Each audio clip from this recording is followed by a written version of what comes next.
Mari kita bersatu di dalam doa. Damai sejahtera Allah yang melampaui segala akal akan memelihara hati dan pikiranmu dalam Kristus Yesus. Amin. Shalom, selamat pagi Bapak Ibu, Saudara yang dikasihi oleh Tuhan. Pemberitaan firman Tuhan di pagi hari ini terambil dari Injil Lukas, pasalnya yang ke-20, ayatnya yang ke-13 sampai dengan yang ke-19. Injil Lukas, pasalnya yang ke-20, ayatnya yang ke-13 sampai dengan yang ke-19. Demikianlah firman Tuhan. Maka kata tuan kebun anggur itu, "Apakah yang harus kuperbuat? Aku akan menyuruh anakku yang kekasih, tentu ia mereka segani." Tetapi ketika penggarap-penggarap itu melihat anaknya itu, mereka berunding, katanya, "Ia adalah ahli waris, mari kita bunuh dia, supaya warisan ini menjadi milik kita." Lalu mereka melemparkan dia keluar kebun anggur itu dan membunuhnya. Sekarang apa yang akan dilakukan oleh tuan kebun anggur itu dengan mereka? Ia akan datang dan membinasakan penggarap-penggarap itu dan mempercayakan kebun anggur itu kepada orang-orang lain. Mendengar itu mereka berkata, "Sekali-kali jangan." Tapi Yesus memandang mereka dan berkata, "Jika demikian, apakah arti nas ini? Batu yang dibuang oleh tukang-tukang bangunan telah menjadi batu penjuru. Barang siapa jatuh ke atas batu itu, ia akan hancur, dan barang siapa ditimpa batu itu, ia akan remuk." Lalu ahli-ahli Taurat dan imam-imam kepala berusaha menangkap dia pada saat itu juga, sebab mereka tahu bahwa merekalah yang dimaksudkannya dengan perumpamaan itu. Tapi mereka takut kepada orang banyak. Demikian pembacaan firman Tuhan di pagi hari ini.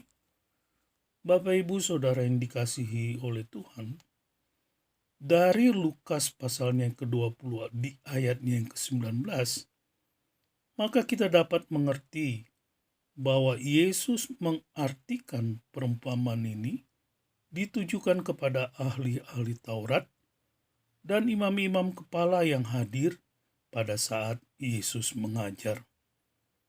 Kisah tentang perumpamaan yang Yesus ajarkan di Bait Suci di Yerusalem ini adalah memang ditujukan kepada mereka. Melalui perumpamaan yang Yesus ajarkan ini, telah membuat marah para pemimpin agama tersebut. Hal inilah yang membuat para tokoh agama tersebut sangat membenci Yesus.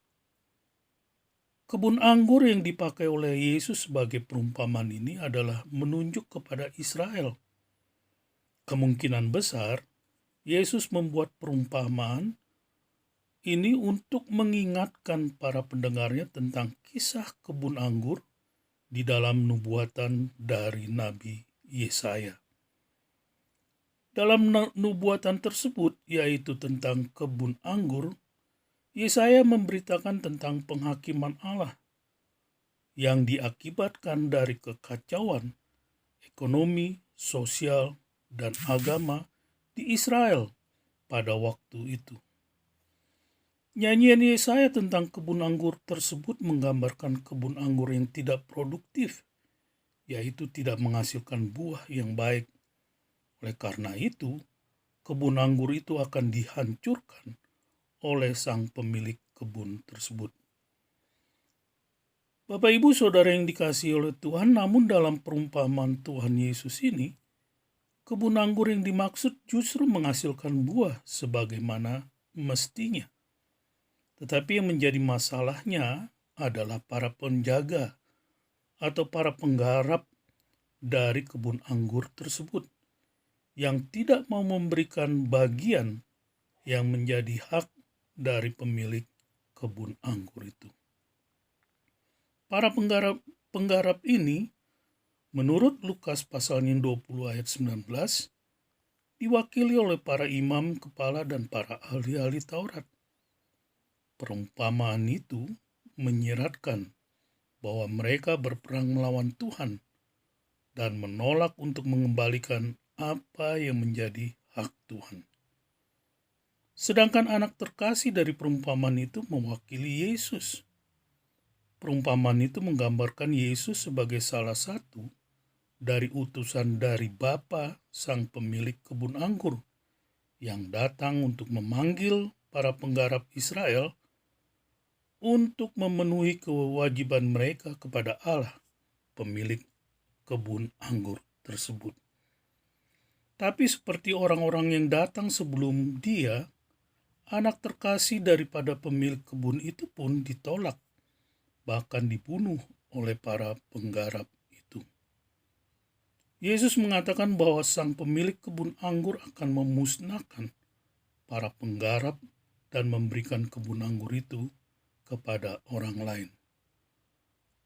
Lukas kemungkinan mengaitkan pernyataan Tuhan Yesus ini tentang penghancuran bait suci Yerusalem pada tahun 70 Masehi. Dengan begitu adalah jelas bahwa perumpamaan Yesus ini ditujukan kepada para penggarap, yaitu para pemimpin agama di Israel, dan bukan pada kebun anggur tersebut. Bapak, Ibu, Saudara yang dikasihi oleh Tuhan, kesimpulan dari perumpamaan ini adalah, yang pertama, Tuhan Yesus ingin mendorong kepada setiap hamba-hambanya yang setia, yang harus mengalami penderitaan seperti dipukuli, dianiaya, dan bahkan diusir dari kebun anggur atau ladang pelayanan, agar mereka tetap setia. Sebab Tuhan Yesus adalah sang pemilik kebun anggur tersebut.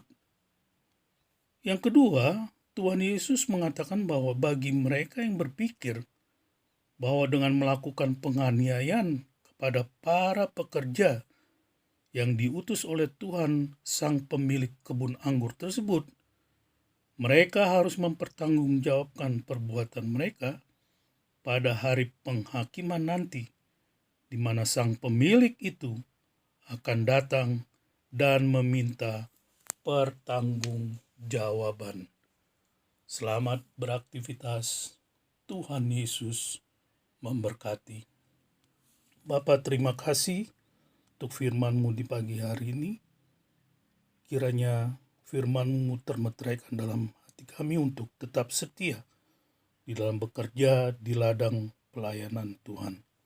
Berkatilah Bapak, Ibu, Saudara yang mendengarkan firman Tuhan di pagi hari ini. Di dalam aktivitas mereka, Tuhan Yesus memberkati. Di dalam nama Tuhan Yesus kami berdoa. Saudara-saudara yang dikasihi oleh Tuhan, arahkanlah hatimu kepada Tuhan dan terimalah berkat Tuhan. Tuhan memberkati engkau dan melindungi engkau. Tuhan menyinari engkau dengan wajah-Nya dan memberi engkau kasih karunia. Tuhan menghadapkan wajah-Nya kepadamu dan memberi engkau damai sejahtera. Amin. Shalom.